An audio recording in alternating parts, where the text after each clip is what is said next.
Hey everybody, welcome back for another video. Today I am doing my August TBR. So these are the books that I fully intend on reading in the month of August.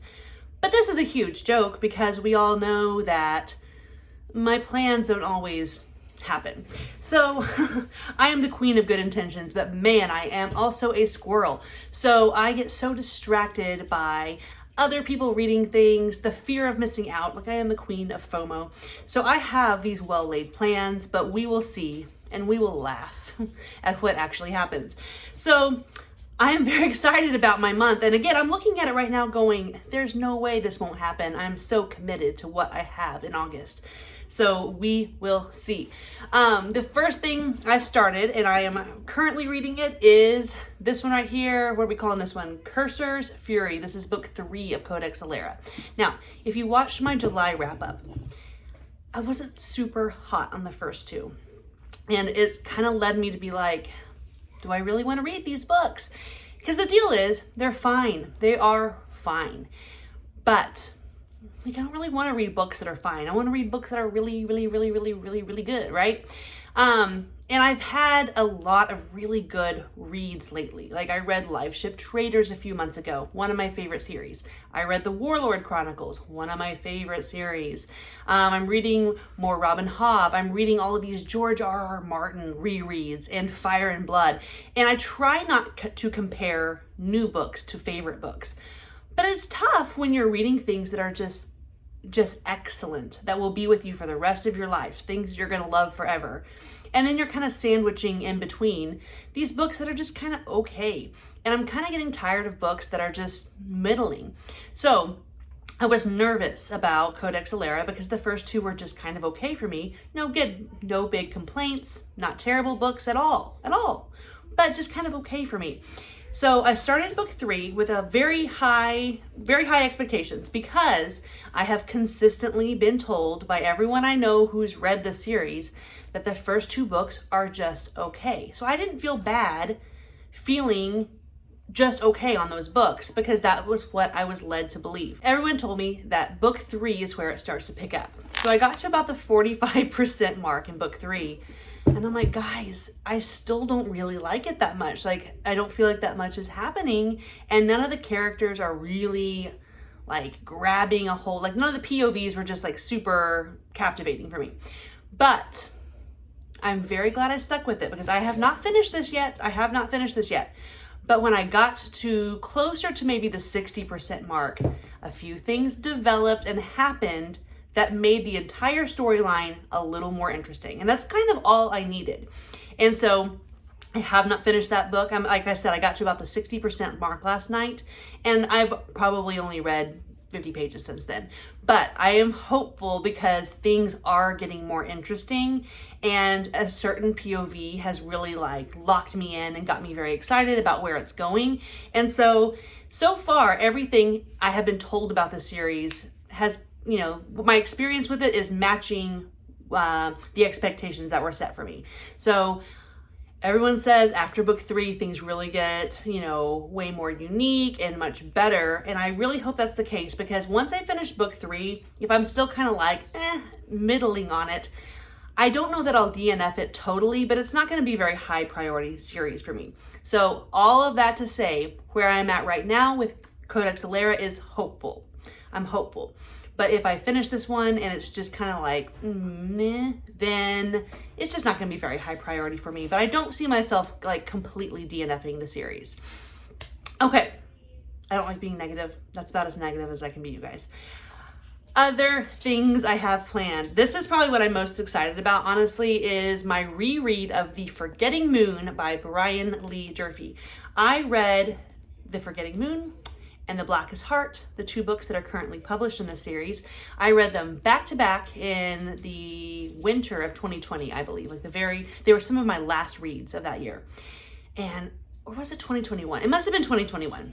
Either way, it didn't matter. A couple years ago, I read them back to back and just like devoured them. I really loved them. And ever since then, I've been trying to get people to read them, and I don't know that anyone that I've recommended them to has actually read them. But we're doing a read-along on Mike's Discord, Mike's book review, in his Discord channel, we're hosting this big read along and it's going really well. Like, people are loving it and I'm so excited. Like, that's always such a risk when you recommend something to people and you kind of gush about it. Like, I have a review about it and I kind of gush about it and you worry, like, was it just me? Is it not that good? Like, am I crazy? But luckily the reception has been really good and people are loving it.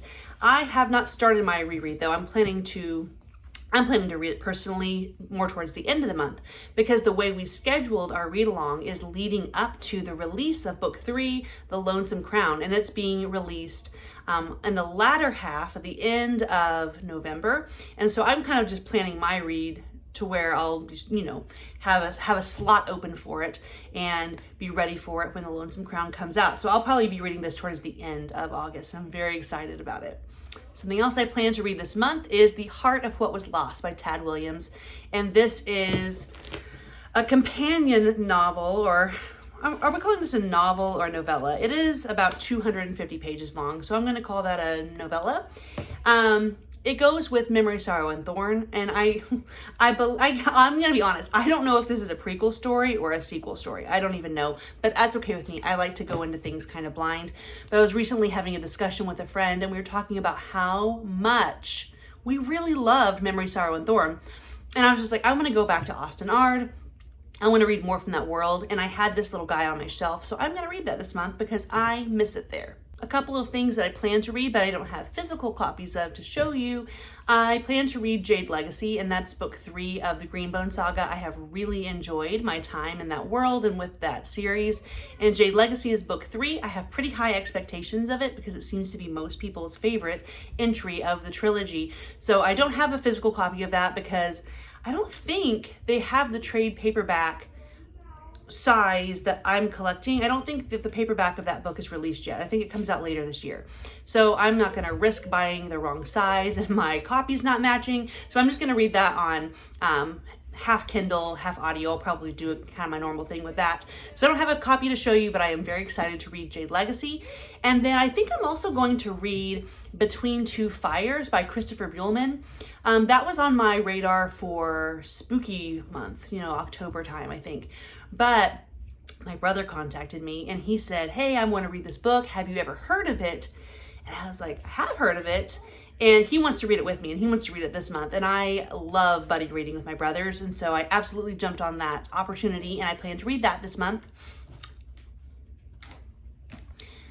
This guy right here. I started this in July. And by started it, I mean, I barely tapped into it because I knew I was going on vacation and I knew that this was not going to be the type of project I could take with me on vacation. So I kind of tabled it and I'm going to come back to it. But I'm not going to lie, guys, I'm struggling with this. So this is S by Doug Dorst and J.J. Abrams. And it is a interactive reading experience where you follow the cliff notes and annotations of some people who are reading this fictional book. Like, that's probably a really bad way to explain it. But basically, this is a fictional book written by a fictional author. And then there's a couple of people who are checking it out of the library and kind of passing it back and forth and collecting notes, trying to decipher a mystery about the author based on the text of the book. And I've never done a project like this. It is a project. Like, it doesn't feel like a sit down and read it and like choose your own adventure. I was thinking it was going to be a little more like a choose your own adventure kind of story, or an escape room, like with a puzzle or something. And I'm not really sure even how to read this yet. And I'm probably overthinking it, but I am trying to read the original text of the book first. And then I'm going to go back and read the text of the chapter again, and then read all the clues, because there's, different colors of ink that signify different, time periods and different handwriting for different people who are involved in the project. And I think it's fun, and I think it's something I could get into, but it's going to have to be kind of separate from my reading, I think, because I was kind of hoping it would be like my bedside project. Like, I'd have my audiobooks, and then I'd have like one eyes only thing going at a time. That's usually what I do. But this is like a whole separate thing, I think. So I'm definitely not giving up on it, but I need to kind of dedicate more time to it because it is more involved than I thought it was going to be. It's using like way more of my brain than I have available. So we'll see. I might be working on that for the rest of the year. I don't know, but I'm really determined to finish it. By the way, if you have ever read that book and you have any tips for me, I'm all ears. I've been waiting for this for so long. So as you guys know, I read Farseer in 2021 and I had a good experience with it. I really liked it. But then I read Live Ship Traders, the next series within the realm of the Elderlings, and I fell in love with it. And it just really renewed my excitement and my energy for Robin Hobb and the realm of the Elderlings in general. And so this month I am hoping to get through all of Tawny Man, which is 3 books. It's Fool's Errand, The Golden Fool, and Fool's Fate. Now I'm not for sure that I'm going to get through the entire trilogy this month because I have no need, no intention for rushing it. Like, I want to enjoy these books. I want to savor them.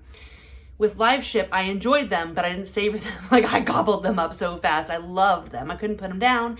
And so if that's the case, if I read them at that same pace, then that's fine.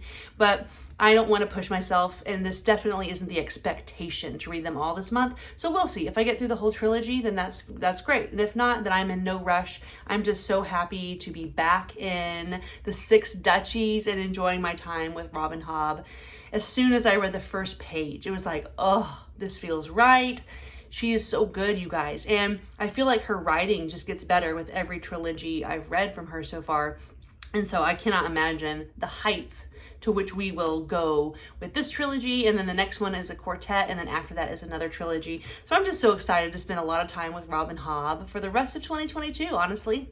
That's it, guys. That's everything I have on my August TBR. Is there anything I'm reading that you are interested in kind of like following along with? Let me know in the comments, but also let me know, what are you planning to read in August? What's like the thing that you're the most excited about? Please let me know. I am dying to chat about it with you guys.